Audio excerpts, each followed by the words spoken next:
मित्रों नमस्कार। Solid study में आपका स्वागत है। कहते हैं ना कि ज्ञान ही शक्ति है, अर्थात अगर हम लोगों को अपनी शक्ति को बढ़ाना है तो निश्चित ही रूप से अपने ज्ञान को बढ़ाना पड़ेगा। और शक्ति का मतलब आप लोग समझते हैं, आज के समय में शक्ति का मतलब औकात है। आपकी औकात कितनी है, आपकी कितनी शक्ति है। तो हम लोगों को अपने शक्ति को बढ़ाने के लिए निश्चित ही अपने ज्ञान को बढ़ाना होगा। और ज्ञान को बढ़ाने के लिए हम लोगों को दिन प्रतिदिन नित्य मतलब नियमित रूप से मेहनत करना पड़ेगा। क्योंकि आप जानते हैं कि अगर हम लोग मेहनत करेंगे तो सफल हो जाएंगे, और अगर मेहनत नहीं करेंगे तो सफल नहीं होंगे। और इतना तो आपको समाज में पता ही है कि अगर आप सफल होते हैं तो आपका पराये भी अपने हो जाते हैं, नहीं तो आपके अपने भी पराये हो जाएंगे। तो इसी एनर्जी के साथ हम लोगों को मेहनत करनी है ताकि हम लोग अपने ज्ञान को बढ़ाएं और निश्चित ही रूप से सफल हों और अपनी शक्ति को आगे बढ़ाएं। तो चलिए हम लोग अपनी स्टडी को आगे बढ़ाते हैं, अध्ययन को।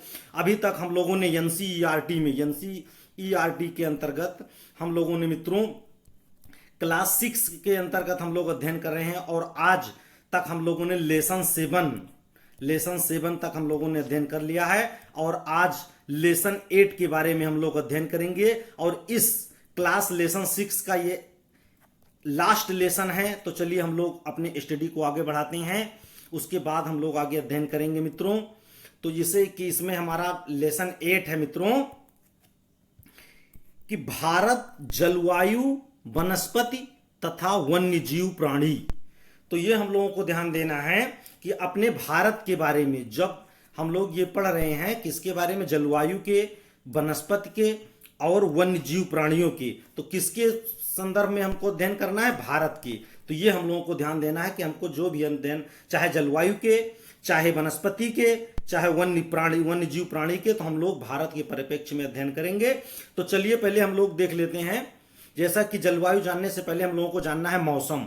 तो मौसम क्या है? मौसम आप लोग देखते हैं कि मौसम बदलता रहता है। तो मौसम क्या है? वायुमंडल में दिन प्रतिदिन होने वाला परिवर्तन है। जैसा कि हम लोग जानते हैं कि दिन में कभी धूप निकली रहती है और कभी कभी अचानक बादल घेर लेता है और उसके बाद फिर बारिश होने लगती है। तो क्या होता है कि मौसम बदलता रहता है। तो क्या होता है, मौसम किसे कहेंगे परिभाषा के अकॉर्डिंग? तो हम लोग ये देखेंगे कि वायुमंडल में दिन प्रतिदिन होने वाला परिवर्तन ही मौसम है। क्या है? मौसम है। इसमें तापमान, वर्षा, सूर्य का विकिरण आदि शामिल हैं। जैसा कि हम लोग जानते हैं सूर्य के विकिरण से धूप या टेम्परेचर बढ़ता घटता है, वर्षा तो आप जानते ही हैं, और तापमान का भी संबंध। तो कुल मिलाकर हम लोगों को मौसम ये जानना है कि वायुमंडल में होने वाला परिवर्तन ही मौसम है। और दीर्घकालीन मौसम को अगर सही देखा जाए, दीर्घकालीन मौसम का परिवर्तन जब कई सालों बाद होता है तो उसको हम लोग साधारण भाषा में कहेंगे जलवायु कह लेंगे। क्या कह सकते हैं? जलवायु। तो चलिए हम लोग आगे देखते हैं कि जलवायु कैसे, क्या है जलवायु के बारे में।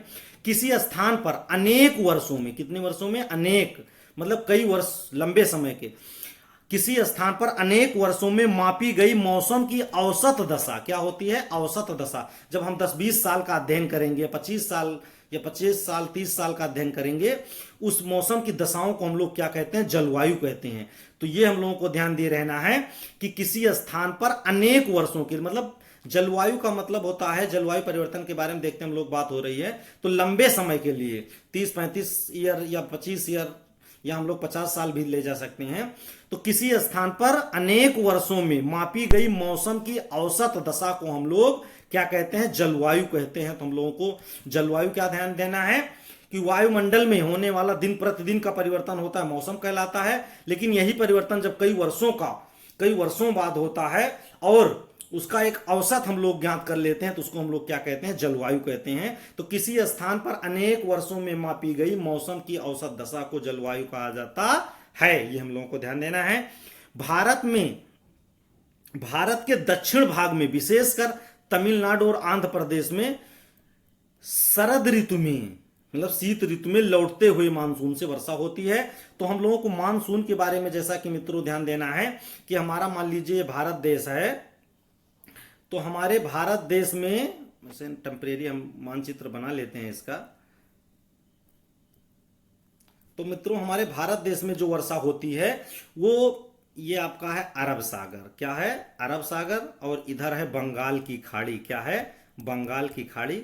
तो हम लोगों को यह ध्यान देना है कि हमारे देश में भारत में जो अधिकांश वर्षा होती है किस मानसून से होती है, इसके बारे में हम लोग आगे डिटेल से पढ़ेंगे, लेकिन अभी हम लोगों को जानना है, तो हम लोगों को जानना है दक्षिण पश्चिम मानसून से किधर से होती है, दक्षिण। ये चूंकि दक्षिण नीचे वाली दिशा जो होती है दक्षिण है और पश्चिम के तौर से आता है इस साइड से, तो दक्षिण पश्चिम मानसून के द्वारा हमारे भारत में सबसे अधिक वर्षा होती है, हम लोगों को ध्यान देना है। लेकिन इसमें दो प्रदेश आपके जैसे हैं तमिलनाडु और आंध्र प्रदेश, ये क्या होते हैं मित्रों, आगे हम लोग पढ़ेंगे, वृष्ट छाया प्रदेश में पड़ जाते हैं। एक टेक्निकल वर्ड है, वृष्ट छाया प्रदेश बोलते हैं इसको। वृष्ट छाया प्रदेश में पड़ जाने के कारण यहां वर्षा इस मानसून से नहीं होती है, तो इधर लौटते हुए मानसून से तमिलनाडु और आंध्र प्रदेश में वर्षा होती है। तो अभी के लिए हम लोगों को यह जान देना है कि हमारे भारत में वर्षा, अधिकांश वर्षा किस मानसून से होती है, तो दक्षिण और पश्चिम, दक्षिण पश्चिम मानसून से हमारे देश में वर्षा होती है। लेकिन उसमें से तमिलनाडु और आंध्र प्रदेश के कुछ भाग हैं जहां पर वृष्ट छाया प्रदेश पर जाने के कारण वर्षा नहीं होती है, तो वहां लौटते हुए मानसून से वर्षा होती है, ये हम लोगों को ध्यान देना है। तो चलिए आगे हम लोग देखते हैं कि भारत की जलवायु को मोटे तौर पर मानसूनी जलवायु कहा जाता है। क्योंकि हम लोग मित्रों क्लास 6 के अकॉर्डिंग अध्ययन कर रहे हैं, तो अभी हम लोगों को मोटे तौर पर सिर्फ यही जानना है कि लोगों के नाम से या जो भी चीजें हैं उसके नाम से टेक्निकल वर्ड है उससे परिचित होना है। तो अभी बहुत डिटेल में हम लोग चले जाएंगे, तो 6 क्लास से काफी ऊपर हो जाएगा। इसका आगे अध्ययन एनसीईआरटी के क्रम में हम लोग करेंगे बहुत डिटेल से। तो भारत की जलवायु को मोटे तौर पर मानसूनी जलवायु कहा जाता है। तो हम लोगों से ये बताया, पूछा जा सकता है कि भारत में किस प्रकार की जलवायु पाई जाती है, तो हम लोग को बताना है मानसूनी जलवायु पाई जाती है। अब मानसून शब्द के बारे में जान लेते हैं। मानसून शब्द अरबी भाषा से, ये पूछा जाता है कि मानसून शब्द किस भाषा से लिया गया, तो हम लोग कह सकते हैं अरबी भाषा से। मानसून शब्द अरबी भाषा के मौसम होता है। ये थोड़ा टेक्निकल इशू है मित्रों, टेक्निकल त्रुटि हो गई, तो हम लोगों को याद रखना है कि मानसून शब्द अरबी भाषा के मौसम, किससे, मौसम, मौसम शब्द से लिया गया है, जिसका अर्थ होता है मौसम। क्या होता है, जिसका मौसम शब्द से लिया गया है और इसी मौसम से बना है मौसम। तो हम लोगों को ध्यान देना है कि मानसून शब्द की उत्पत्ति अरबी भाषा के मौसम शब्द से हुई है, जिसका अर्थ मौसम होता है। ये हम लोगों को ध्यान दिए रहना है। तो चलिए हम लोग आगे देखते हैं। आगे हम लोगों को देखना है मित्रों, यहां पर थोड़ा से हम लोगों को देख लेना है कि भारत की स्थिति उष्णकटिबंध में, जैसा कि अभी हम लोग बात करेंगे, भारत की स्थिति उष्णकटिबंध में होने के कारण यहां अधिकतर वर्षा मानसूनी पवनों द्वारा होती है। किस पवनों द्वारा होती है, मानसूनी पवनों द्वारा होती है। भारत किस कटिबंध में स्थित है, तो उष्ण कटिबंध में हम लोगों को स्थित है। भी आप लोग को यह याद रखना है कि भारत किस कटिबंध में स्थित है, तो भारत उष्ण कटिबंध में स्थित है। उष्ण का मतलब होता है गर्म, उष्ण का मतलब क्या होता है, गर्म होता है। तो हम लोगों को यह ध्यान देना, जहां उमस भी होती है। तो उष्ण कटिबंध में स्थित है। किस कटिबंध में स्थित है, तो भारत उष्ण कटिबंध में स्थित है। यहां मौसम किस मतलब पवनों के द्वारा अधिकांश वर्षा होती है, तो मानसूनी पवनों के द्वारा होती है। इसीलिए हमारे देश का मानसून कौन सा मानसून है, मतलब हमारे देश में मानसून कैसा है, मतलब जलवायु कैसी है, मानसूनी जलवायु है। कैसी जलवायु है हमारे देश में, मानसूनी जलवायु है। ये हम लोगों को ध्यान देना है। तो चलिए आगे हम लोग देख लेते हैं। आगे हम लोगों को देखना है कि किसी स्थान की जलवायु, उसकी स्थिति मतलब कहां पर स्थित है, और उसकी ऊंचाई, समुद्र तल से दूरी मतलब समुद्र तल से कितना दूर है, या समुद्र तल से ऊंचाई भी मायने रखती है, और उसका उच्चावच, वहां पर कितने पहाड़ हैं, कितने पर्वत हैं, पर निर्भर करती है। ये हम लोगों को ध्यान देना है। किसी स्थान की जलवायु उसकी स्थिति, ऊंचाई, समुद्र से दूरी और उच्चावच पर निर्भर करती है। उच्चावच का मतलब होता है ऊंचा नीचा, कहां पर कितनी खाली है, मतलब खाड़ी है, या कहीं पर कितने पठार है, कितने पर्वत हैं, ये इसके उच्चावच के अंतर्गत आते हैं। अब हम लोगों को देखना है कि राजस्थान के मरुस्थल में स्थित जैसलमेर और बीकानेर बहुत गर्म स्थान है। ये हम लोगों को सबसे पहले, इससे पहले मित्रों हम लोगों को यह देख लेना है कि हमारे देश में, तो जैसे गर्म देख रहे हैं तो हम लोगों को देख लेना है कि सबसे गर्म स्थान कौन सा है, जैसलमेर है। ये हम लोगों को ध्यान दिए रहना है। और जैसलमेर और बीकानेर बहुत गर्म स्थान है, जबकि जम्मू कश्मीर तथा लद्दाख के द्रास और कारगिल में बर्फीली ठंड हवाएं चलती, मतलब सबसे ठंडा स्थान। ये हम लोगों को ध्यान देना है कि भारत में सबसे गर्म स्थान कौन सा है, जैसलमेर आता है, और द्रास सबसे ठंडे स्थान में आता है। ये हम लोगों को ध्यान देना है। अब हम लोगों को यह ध्यान ले लेना है कि विश्व में सबसे अधिक वर्षा कहां होती है। तो विश्व में सबसे अधिक वर्षा हमारे भारत के मेघालय प्रदेश, कौन सा है, मेघालय के मासिन ग्राम में होती है। कहां होती है, मेघालय के मासिन ग्राम में होती है। पहले चेरापूंजी था, वहीं पर मेघालय में है, लेकिन अब मासिन ग्राम में हो गया है। तो कहां पर होती है, तो मेघालय के मासिन ग्राम में होती है। और जबकि राजस्थान, मतलब इसके अकॉर्डिंग देख लेते हैं पहले, जबकि राजस्थान के जैसलमेर, चूंकि गर्म भी होता है, तो जैसलमेर में कभी कभी पूरे साल वर्षा होती ही नहीं है।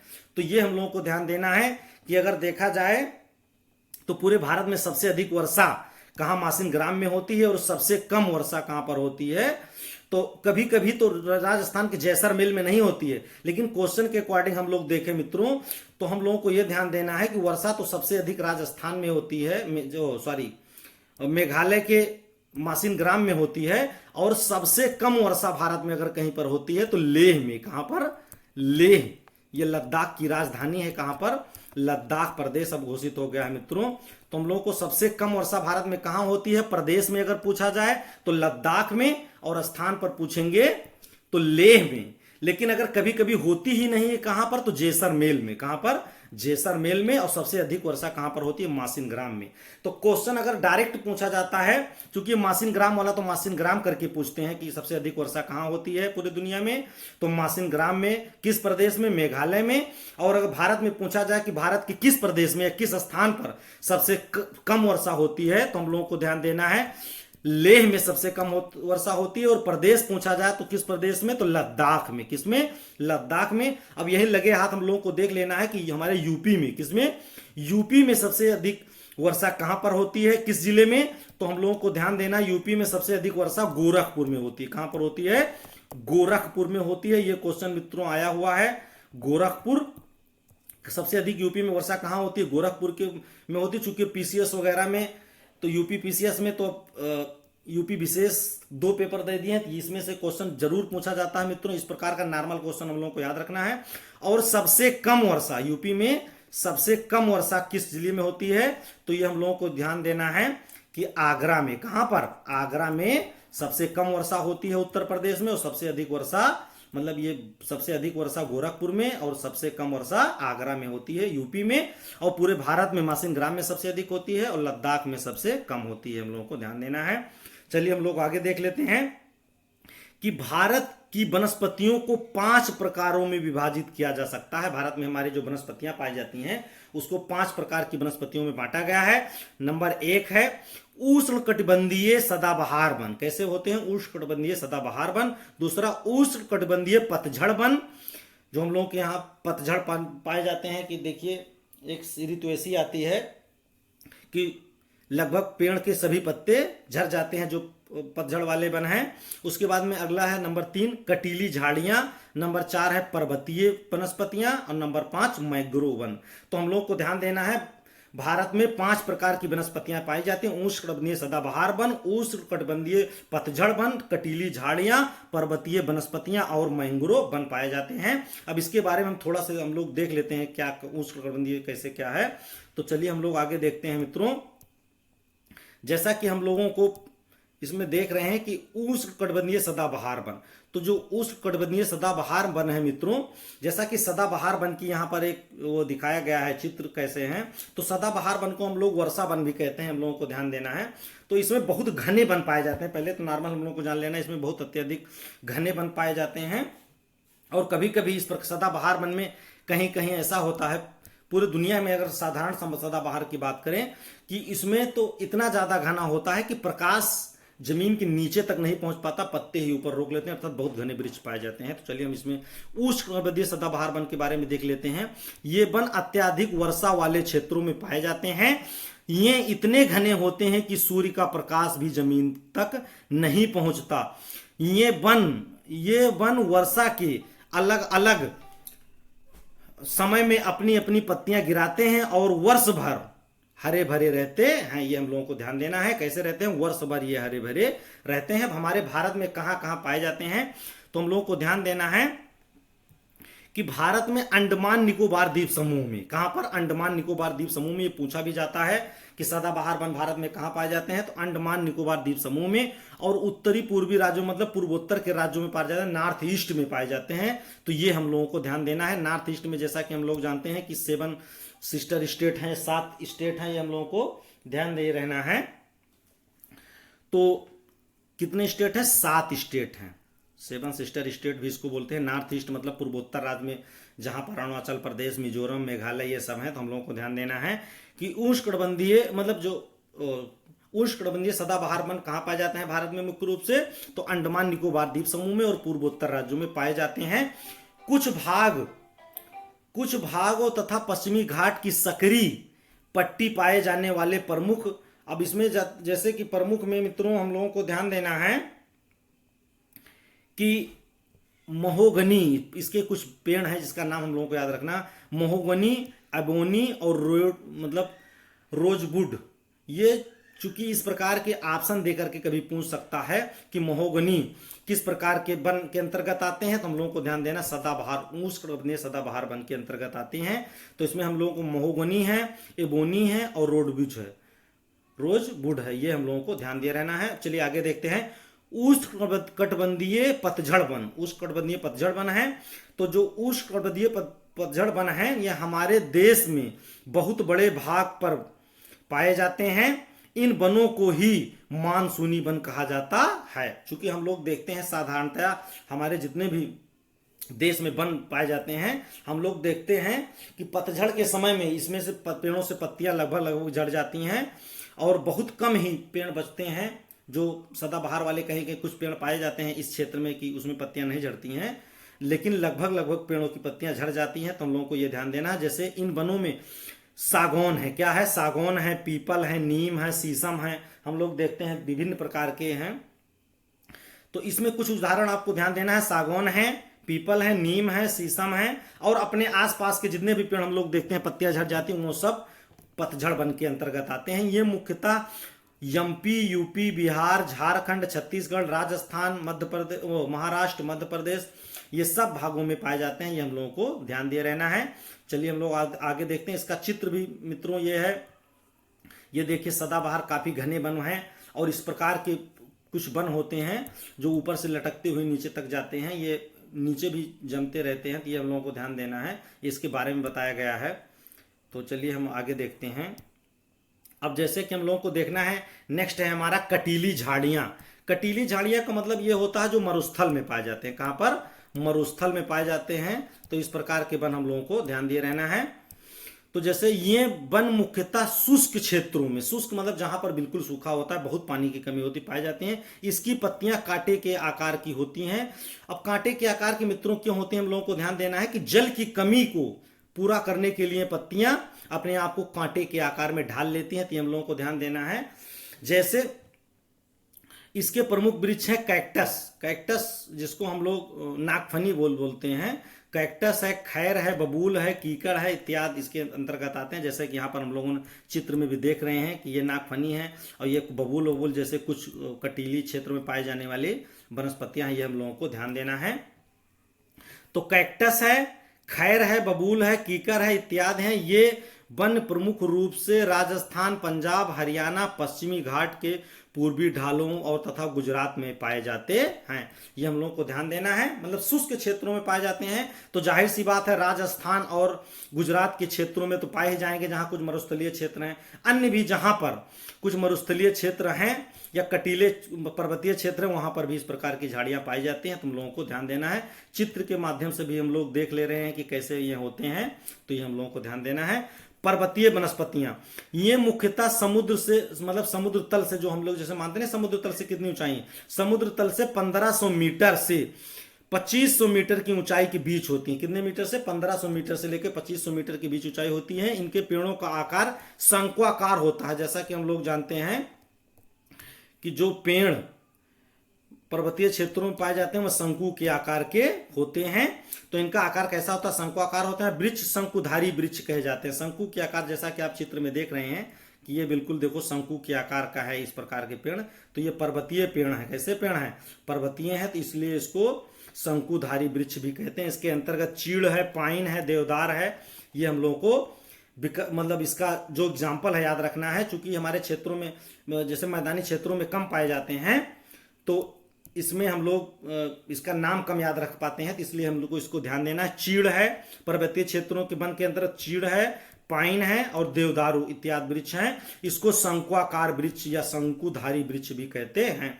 अब नेक्स्ट लास्ट में हम लोग देख लेते हैं मैंग्रोव के बारे में। मैंग्रोव मतलब वह क्षेत्र में होते हैं जो जलीय, जहां पर आधा से ज्यादा कुछ क्षेत्र भरे हुए होते हैं, तटीय क्षेत्रों में मित्रों पाए जाते हैं। ये वन खारे पानी में पाए जाते हैं। कहां पर?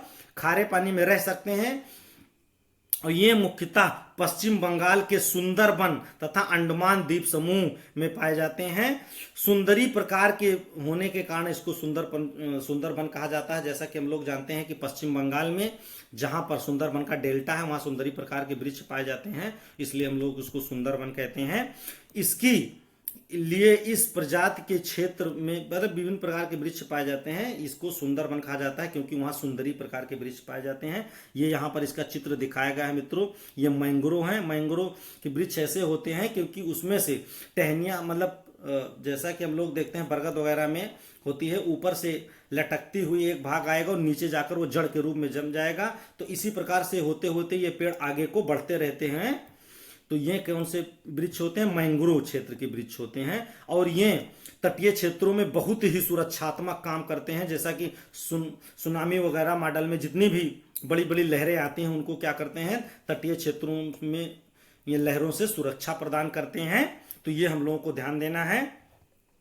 अब ये हमारा हो गया विभिन्न प्रकार की जो भारत में पाई जाने वाली वनस्पतियां थी, चाहे वो उष्णकटिबंधीय सदाबहार वन हो, चाहे वो उष्णकटिबंधीय पतझड़ वन हो, चाहे कटीली झाड़ियां हो, पर्वतीय वन हो, मैंग्रोव वन हो।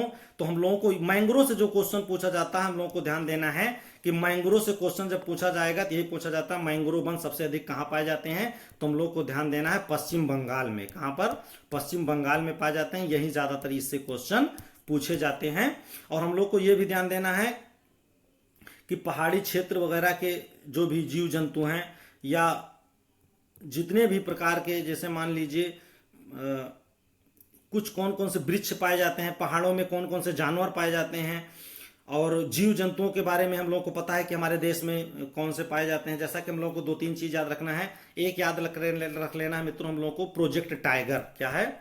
Project tiger. ये कब लॉन्च किया गया? तो हम लोगों को ध्यान देना है प्रोजेक्ट टाइगर 1973। और एक है प्रोजेक्ट एलिफेंट। क्या है? Project elephant. ये हम लोगों को ध्यान देना है। प्रोजेक्ट एलिफेंट जो है ये कब होगा? 1992 में। ये हम लोगों को ध्यान दिए रहना है। तो चलिए, इस प्रकार हम लोगों ने अभी तक जितना भी इस प्रकार के मतलब वनस्पतियां थी भारत में उसका अध्ययन कर लिए हैं। उससे रिलेटेड कुछ क्वेश्चन है मित्रों, उसको हम लोग देख लेते हैं। तो जैसा है क्वेश्चन नंबर 1 है कि विश्व में सबसे अधिक वर्षा वाला क्षेत्र कौन सा है? Option A Mumbai, option B Asansol, option C Mawsynram. तो जैसा कि हम लोगों ने पढ़ा है कि विश्व में सबसे अधिक वर्षा वाला क्षेत्र कौन सा है? मौसिनग्राम है। जंगली बकरी और हिम तेंदुआ कहां पाए जाते हैं? तो चूंकि हिम माने बर्फ होती है, हिम माने बर्फ होती है, तो हम लोगों को ध्यान देना है ये कहां पाए जाएंगे? तो हिमालयी क्षेत्र में, प्रायद्वीपीय क्षेत्र में, गिरी वन कहां पर? गुजरात में है। तो हम लोग को ध्यान देना है कि जंगली बकरी और हिम तेंदुआ कहां पाए जाते हैं? तो हिमालयी क्षेत्र में पाए जाते हैं, क्योंकि हिम तेंदुआ बर्फीले क्षेत्रों में ही पाए जाते हैं और हिमालय पर बर्फ जमी हुई है। और उसके बाद में नेक्स्ट क्वेश्चन है कि दक्षिण पश्चिम मानसून के समय आर्द्र पवनें कहां से आती हैं? तो हम लोग को ध्यान देना है कि जैसे मान लीजिए कि ये हमारा भारत है, ये हमारा प्रायद्वीपीय भारत है मित्रों, और यहाँ पर सब समुद्र है। तो जब वर्षा वाले वन, जैसा कि हम लोगों ने बात किया कि दक्षिणी पश्चिमी मानसून से हमारे देश में वर्षा होती है, तो ये पौने इधर से ही आती हैं। तो जाहिर सी बात नीचे से आ रहे हैं, हिंद महासागर से आ रही हैं। तो ये कहां से आ रहे हैं? समुद्र से आ रहे हैं। कहां से आ रहे हैं? समुद्र से। तो दक्षिण पश्चिम मानसून के समय आर्द्र पौने, आर्द्र मतलब कि ये नमी युक्त पौने कहां से बहती हैं? तो हम लोगों को ध्यान देना है कि समुद्र से स्थल की ओर बहती है। चूंकि ये स्थलीय भाग है, हमारा भारत देश है, तो ये समुद्र से स्थल की ओर आती हैं, तो इसमें सही हो जाएगा। तो चलिए हम लोग लेसन 8 का अध्ययन कर लिए हैं। इस प्रकार हमारा एनसीईआरटी का, किसका, एनसीईआरटी का मित्रों जो क्लास 6 है, क्लास 6 का ज्योग्राफी हम लोगों ने कवर कर लिया। और अब हम नेक्स्ट वीडियो में क्लास 7, किसका, क्लास 7 के बारे में अध्ययन करेंगे। तो ये हमारा लेसन 8 था, क्लास 6 में ये पूरा हो गया। तो चलिए हम लोग अपनी मेहनत को आगे बढ़ाते रहें और नेक्स्ट वीडियो में हम लोग क्लास 7 के पार्ट 1 के बारे में अध्ययन करेंगे। चलिए मित्रों, तब तक के लिए नमस्कार, जय हिंद, जय भारत।